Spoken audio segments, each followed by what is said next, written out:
নমস্কার বন্ধুরা, আশা করি আপনারা সকলে ভালো আছেন। আমিও খুব ভালো আছি। ভালোবাসায় ভালো থাকাতে আপনাদের সকলকে স্বাগত জানাই। আজ রবিবার, ছুটির দিন। সারাদিনই মেঘলা মেঘলা ওয়েদার, সূর্যি মামা দেখা মেলেনি সেরকম, কিন্তু ওয়েদারটা মন্দ নয়, বেশ আরামদায়ক। ছুটির দিন মানেই আমাদের নাওয়া খাওয়া শেষ হয় প্রায় 3টে। সমস্ত কাজ গুটিয়ে প্রায় 4টে মতো এখন বাজে। বাইরে বেশ ঠান্ডা হাওয়া দিচ্ছিল। মনে হলো ছাদ থেকে একটু ঘুরে আসি। ছাদ থেকে মানুষজনের আনাগোনা দেখছিলাম আর ভাবলাম আপনাদের সঙ্গে সেটা শেয়ার করি। অনেকের প্রশ্ন, কেন আমি ইউটিউব চ্যানেল খুললাম আর তার নামকরণ কেনই বা করেছি ভালোবাসায় ভালো থাকা। আজকে সেই প্রসঙ্গে কিছু কথা আপনাদের সঙ্গে শেয়ার করব। দীর্ঘ 1 মাসের মতো পুজোর ছুটি পেলাম। সবাই তো খুব খুশি, কারণ আমরা সারা বছর ব্যস্ত থাকি ক্লাস, পড়াশোনা, ছাত্রছাত্রী, পরিবার, সমাজ, সব কিছুকে নিয়ে। এই সব কিছু টানাপোড়েনে নিজেকে যেন কোথায় হারিয়ে ফেলি। ছুটি মানে তখন মনে হয় একটু শ্বাস নেওয়া, একটু নিজের মতো করে থাকা। ছুটির প্রথমে অনেক পরিকল্পনা করেছিলাম। কোথাও ঘুরতে যাব, বন্ধুদের সঙ্গে দেখা করব, যে সমস্ত কাজ পেন্ডিং আছে সেগুলোকে সুসম্পন্ন করব, একটা বই লেখার কাজ শুরু করব, 2-1টা রিসার্চ পেপার লিখব, ইত্যাদি ইত্যাদি। কিন্তু জীবন তো সবসময় পরিকল্পনায় চলে না। নানা কারণে সেই পরিকল্পনাগুলো থেমে যায়। তাই আমারও থেমে গেছিল। পুজোর শেষের দিকে এলো। বিজয়ার প্রণাম জানাচ্ছিলাম সবাইকে। ঠিক সেই সময় আমার এক প্রিয় স্যারকে ফোনে প্রণাম জানাতে গিয়ে এক অমূল্য প্রশ্ন পেলাম। তিনি আমাকে বললেন, তুমি তো সারা বছর অন্যের জন্য অনেক কাজ করো, ছাত্রছাত্রীদের জন্য, পরিবারের জন্য, সমাজের জন্য। এই দীর্ঘ ছুটিতে তুমি তোমার নিজের জন্য কি করেছো? স্যারের কথাটা শুনে আমি এক মুহূর্তের জন্য চুপ করে গেলাম। কারণ সত্যিই তো, আমি তো ভেবে দেখিনি আমি নিজের জন্য আসলে কি করেছি। তখন কথাটা এড়িয়ে গিয়েছিলাম অন্য প্রসঙ্গে টেনে নিয়ে, কিন্তু মনে মনে ওই কথাটাই আমার ঘুরপাক খেতে লাগলো। আমরা সবাই কোনো না কোনোভাবে ছুটে চলি, কিন্তু কখনো কি থেমে নিজের সঙ্গে কথা বলি? নিজের মনকে জিজ্ঞাসা করি, আমি কেমন আছি? অথবা আমার ভেতরের মানুষটা ঠিক আছে তো? করি না। আর সেখান থেকেই শুরু হলো আমার একটা নতুন ভাবনা, এই ইউটিউব চ্যানেল তৈরির ভাবনা। আমি তখন ভাবতে শুরু করলাম, পড়াশোনা তো আমি সারা জীবনই করছি, এখনও করছি।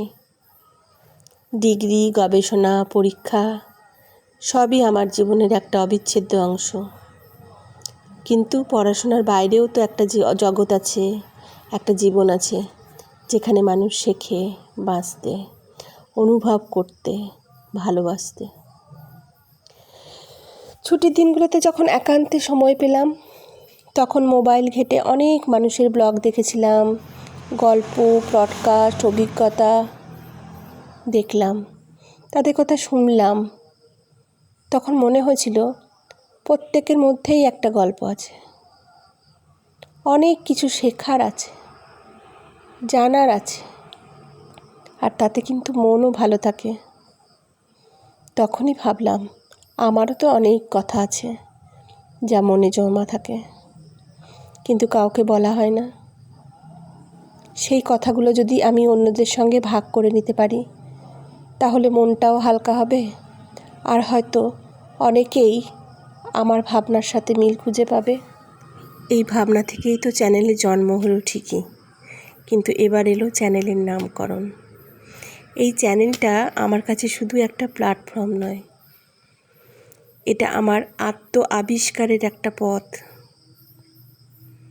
এখানে আমি বলবো আমার অনুভূতির কথা, আমার দেখা জীবন, প্রকৃতির সঙ্গে মানুষের সম্পর্ক, এক ফোঁটা ভালোবাসার মূল্য এবং ভালো থাকার সাধনা। আমি মনে প্রাণে বিশ্বাস করি, জানেন, ভালোবাসা শুধু সম্পর্ক নয়, এটা এক ধরনের শক্তি। ভালো থাকতে গেলে ভালোবাসা দরকার, অবশ্যই দরকার। আর এই ভালোবাসা শুধু মানুষের মধ্যেই সীমাবদ্ধ নয়। একটা গাছের প্রতি যত্ন, প্রকৃতির প্রতি, জীবনের প্রতি, এমনকি নিজের প্রতিও ভালোবাসা থাকা জরুরি। একটা আত্মসম্মান, এই সব কিছুই কিন্তু ভালোবাসার ভিন্ন রূপ। আমরা যখন কাউকে ভালোবাসি তখন কিন্তু অন্যকে শুধু চিনি না, নিজেকেও নতুন করে চিনতে শিখি। ভালোবাসা তখন এক প্রকার নিরাময়, যা ক্লান্ত মনকে শান্ত করে, কষ্টকে কোমল করে দেয়। আর ভালোবাসা যদি আমাদের ভেতরে জেগে থাকে, তাহলে যে কোনো কষ্টের মাঝেও আমরা আলো খুঁজে পাই।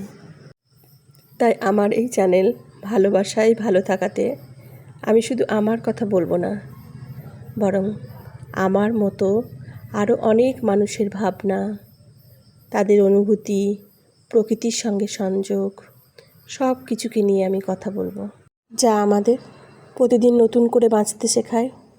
কারণ আমরা সবাই জানি, যে মানুষ ভালোবাসতে জানে সেই আসলে ভালো থাকতে পারে।